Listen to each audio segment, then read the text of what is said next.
Hello बच्चे लोग, मैं हूं सुशील और मैं आपका स्वागत करता हूं लर्निंग फाइव पर। और मैं आज आपके लिए बिजनेस स्टडीज का पेपर लेकर आया हूं। जैसे कि मैंने आपको बही खाता एवं लेखा शास्त्र के लिए अकाउंटेंसी का जैसे ही आपको गेस्ट पेपर दिया था, जिसमें आपके 80 नंबर से 85 नंबर तक मैंने आपको गारंटी दी थी, जो कि पेपर में आ चुका है। जो मुझे उम्मीद है कि आप लोगों ने मेरे लास्ट वीडियोस देखे होंगे तो उनको वो सारी चीजें मिली हैं जिसमें आपने अच्छे नंबर गेन करेंगे। और उसी प्रकार से मैं नेक्स्ट वीडियो लाया हूं बिजनेस स्टडीज का, ठीक है, जिसमें आप भी मेहनत करके नंबर ला सकते हैं जितने मैंने आपको बताए हैं। चलिए बच्चों, शुरू करते हैं व्यवसायिक अध्ययन बिजनेस स्टडीज। अब देखिए बेटा, ये आपका जो प्रश्न पत्र है ये 28 मार्च को होने जा रहा है और जिसके लिए मैं आपको इंपॉर्टेंट टॉपिक बताऊंगा जिसको पढ़कर आप अच्छा नंबर गेन कर सकते हैं, ठीक है।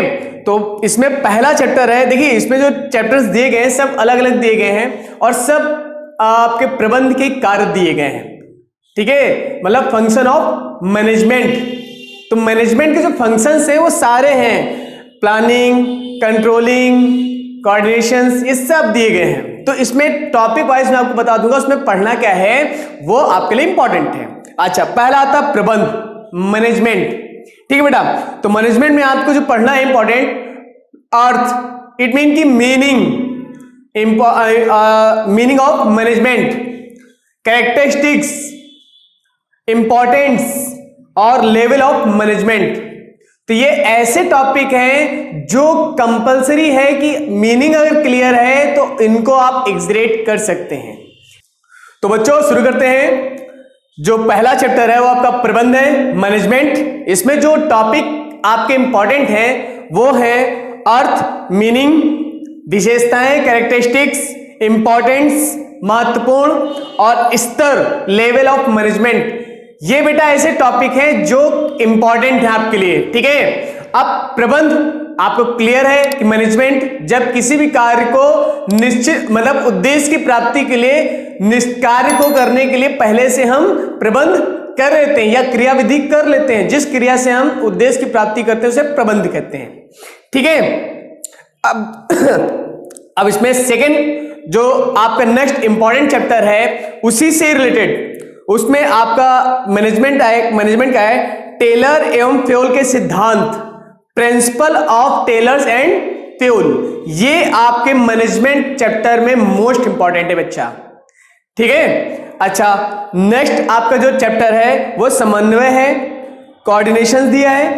अब इसमें भी आपका रहेगा अर्थ, मीनिंग और विशेषताएं, कैरेक्टरिस्टिक्स, ठीक है, और लिमिटेशंस, सीमाएं।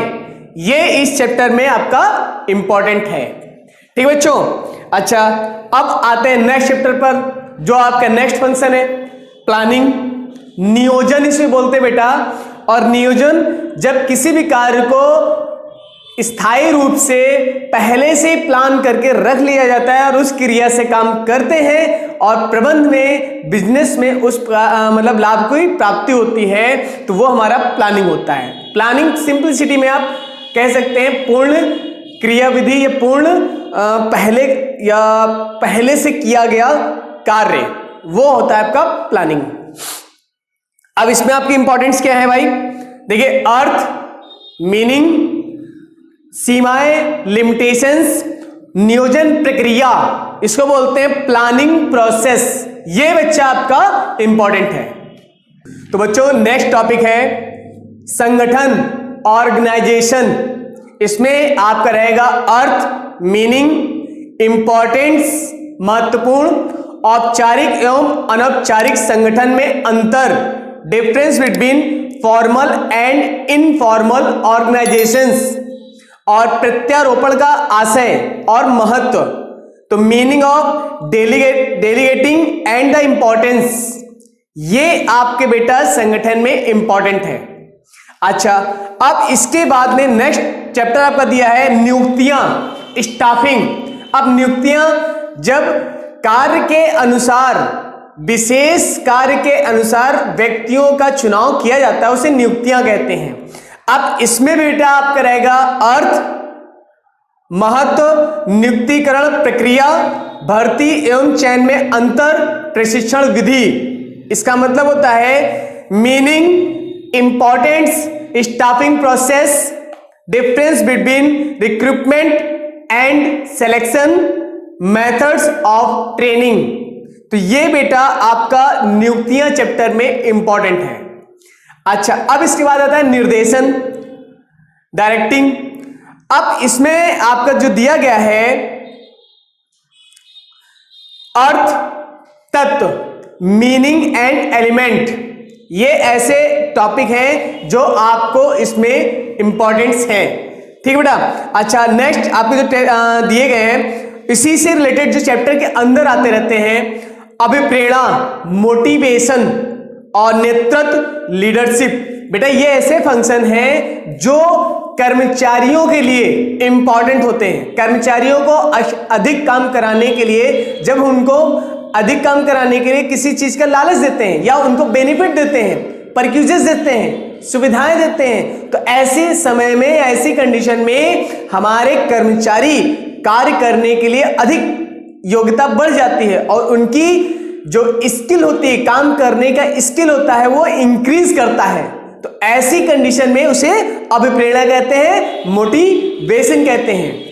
अच्छा, नेतृत्व, लीडरशिप, एक अच्छा मैनेजर या एक अच्छा व्यक्ति अपने एम्प्लॉयज को कार्य करने के लिए करेज मतलब मोटिवेट करता है, उनकी पावर्स को बढ़ाता है, वो नेतृत्व होता है, जिसमें हमारे पास लिमिटेशंस इंपॉर्टेंट है आपके लिए। ठीक है बेटा। अच्छा, ये पहला पोर्शन आपका पूरा हो चुका है। अब सेकंड पोर्शन में आपका आता है व्यावसायिक वित्त एवं विपणन। इसका मतलब होता है बिजनेस, फाइनेंस एंड मार्केटिंग। ठीक है बेटा। तो अब यहां पे आपके 3 चैप्टर दिए गए जो इंपॉर्टेंट हैं।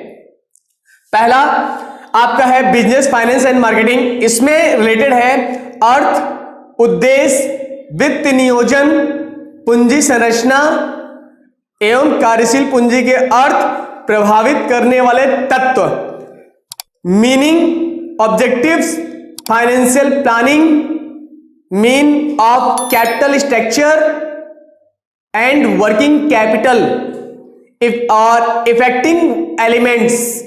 ये बेटा आपके पहले चैप्टर में इंपॉर्टेंट है, जो बहुत ही महत्वपूर्ण है। अच्छा बच्चों, तो नेक्स्ट टॉपिक आपका है वित्तीय बाजार व्यवस्था। इसका मतलब है फाइनेंशियल मैनेजमेंट इन मार्केट। अब इसमें आपका जो इंपॉर्टेंट टॉपिक है अर्थ, कार्य एवं प्रकार, पूंजी बाजार एवं मुद्रा बाजार में अंतर, पूंजी बाजार एवं मुद्रा बाजार में अंतर, भारतीय प्रतिभूति एवं विनिमय बोर्ड सेबी। ठीक है ना, ध्यान दीजिए, नाम ये शॉर्ट फॉर्म है सेबी। अच्छा, अब इंग्लिश में क्या है, meaning, functions and type, difference between capital and money market, securities and exchange board of India. ठीक है बेटा, इनके बारे में कंप्लीट इंफॉर्मेशन पढ़ लीजिएगा, जहां पर ट्रेजरी बिल, ठीक है, या कुछ ऐसे टॉपिक दिए जो बहुत ही इंपॉर्टेंट और अहम है आपके लिए। ठीक है। अच्छा, अब नेक्स्ट आपका लास्ट दिया गया है कंज्यूमर प्रोटेक्शन, उपभोक्ता संरक्षण। ठीक है ना। तो अब इसमें बेटा आपके लिए सबसे इंपॉर्टेंट चीज जो मैंने आपको बताया है, मीनिंग, इंपॉर्टेंस और उपभोक्ता संरक्षण अधिनियम के अंतर्गत अधिकार और उत्तरदायित्व, ये आपके लिए इस चैप्टर में इंपॉर्टेंट हैं। ठीक है, और लाभ और हानियां। अच्छा, अब इसमें आते हैं कि कंज्यूमर प्रोटेक्शन एक्ट 1986 में meaning, importance, rights and responsibilities of consumer protections and advantage and disadvantage of consumer protection, ये आपके लिए बेटा बहुत ही इंपॉर्टेंट है। देखिए, ये कोई जरूरी नहीं है कि जितनी चीजें मैंने बताई हैं कि वो आपकी मिले ना, किसी न किसी छोटे टॉपिक में आपको वो चीज मिलेंगी। और मैं आपको गारंटी के साथ कह रहा हूं कि ये अगर आपने जो टॉपिक मैंने दिए हैं उनमें अगर आपने मेहनत की तो आपके 2 नंबर या 1 नंबर से रिलेटेड यहां पर सारे क्वेश्चन मिलेंगे। और आप जब कभी पढ़िए तो उनकी डेट, फुल फॉर्म, मतलब जो शॉर्ट नेम है उनको फुल फॉर्म, और वो कब स्टेबल किए गए, ये सारे रूल रेगुलेशन कंज्यूमर प्रोटेक्शन में भी दिए हैं, उनको ढंग से पढ़िएगा। उनमें बहुत चीजें आपकी दी हैं जो मोस्ट इंपॉर्टेंट हैं। ठीक है बच्चों? तो बच्चों उम्मीद है कि ये सारी चीजें आपको समझ आ गई और आप मेहनत कर लीजिए एक दिन की, जिसमें आप अच्छे से और भी नंबर ला सकते हैं। और मैंने इसको पेपर को हिंदी मीडियम और इंग्लिश मीडियम यूपी बोर्ड 2018 से लेकर 20 तक प्रिपेयर किया है, जिसमें मैंने आपके 2022 का पेपर बना के आपको दिया है, जिसमें आपके टॉपिक हैं इंपॉर्टेंट। ठीक है? और अगर आपको यहां पे पेपर चाहिए तो डिस्क्रिप्शन बॉक्स में जाकर डाउनलोड कर सकते हैं। ठीक है बच्चों?